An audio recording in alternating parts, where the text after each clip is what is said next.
event that occurred, but our first was in the community that may not know.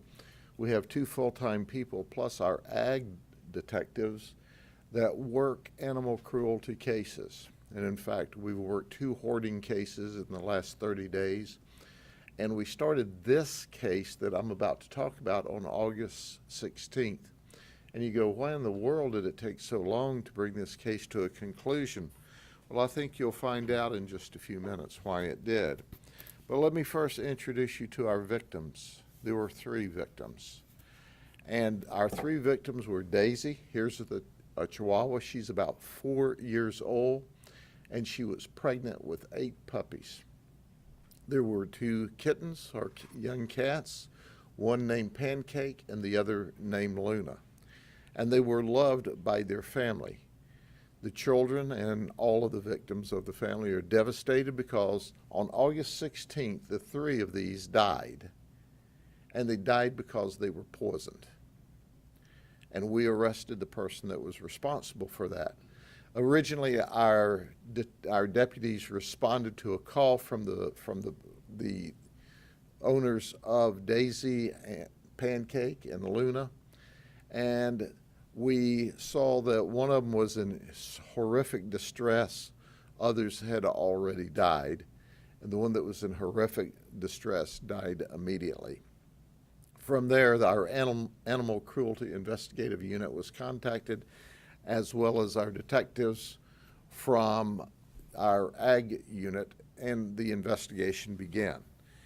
So the question is, how much work does it take to make a case like this? Well, we leave no stone unturned. We had to send samples to the University of Florida. The University of Florida then worked with Texas A&M. Texas A&M then worked with Michigan State in order for us to determine the poison that was used, and that we had to tie the poison to the various animals back to the source. And here's what we determined. We determined that Tamisha Knighton, here's her wearing rubber gloves and carrying the poison in a styrofoam bowl. There were small chicken strips that she put, as she called it, her special seasoning on it. And she put her special seasoning on the chicken strips. They were in the bowl, and then she set them out, and that's where Daisy, Pancake, and Luna consumed them and ultimately died of poisoning. Now, in a minute, why do I show you this picture from this video clip? Because she denies everything, as you can imagine. But I want to introduce you to the person that did this horrible act. This is Tamisha Knighton. She's 51 years of age. She says she's a registered nurse. The state of Florida shows that she's a registered, licensed, practical nurse, okay? We call her an IJN, an in the jail nurse, because of her conduct. She was working for WellMed in Highland City.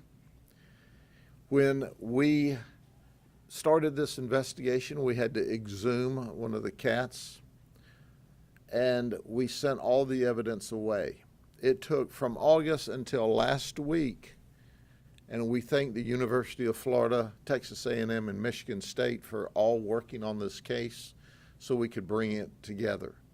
They decided that the insecticide that was used in a very concentrated state that was put on the chicken strip, that happened to be the special seasoning, was folate.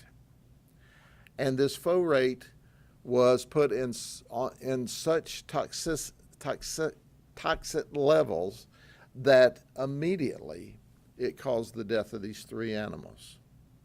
When we talked to Tamisha over this period of time, she totally lied about everything.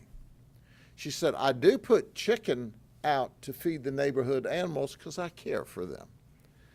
That was her excuse when we showed the photograph here. Well, why would you be wearing rubber gloves to handle food that you were just putting out because you like the animals? When we ask, well, will we find any other substance in this chicken? She said, well, just my special seasoning. Well, her special seasoning was folate. So at the end of the day, we're going to give you a video that's going to show this picture of her taking the substance over and placing it on the ground. I can assure you of one thing. She may be an LPN who claims to be an RN that we say is an IGN, but we won't have her working in food services or in medical as a trustee. Here's our warning to everyone else.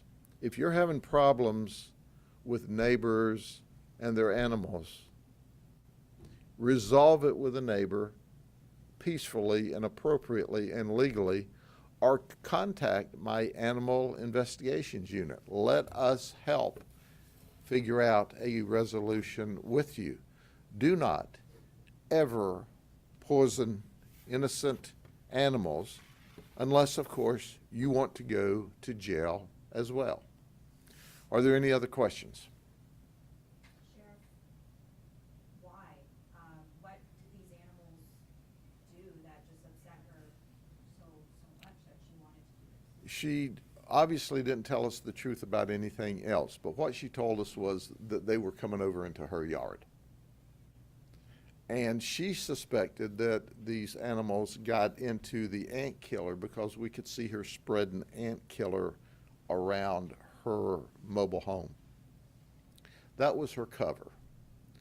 But of course, our detectives, who are simply the very best, took samples of that as well to send off to the universities. So we tested the animals for the ant poison. There was none in their system. But what was in their system was folate from the chicken.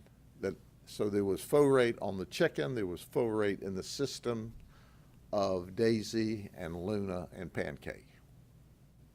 Is folate not the chemical then that's in the ant killer? Folate was not in the ant killer that she put around the house. It was an insecticide. It was a heavy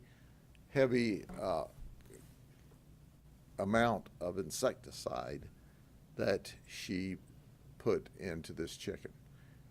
Just wanted to be clear, because she was a nurse and worked in this place, that this wasn't a chemical or something that came from the place. No, this chemical can be purchased over the counter.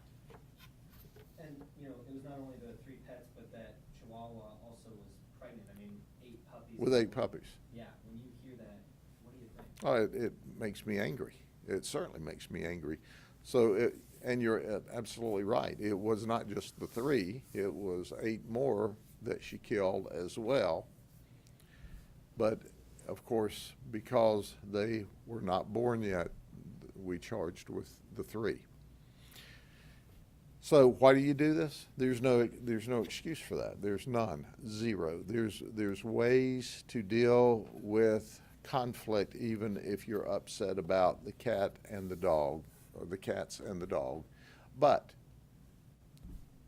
at the end of the day, she chose to do a criminal act, an intentional criminal act. This is not a mistake. It's not like you love cats and you've got too many of them because you love them and you just want to help them, and then you end up neglecting them for lack of ability to take care of them.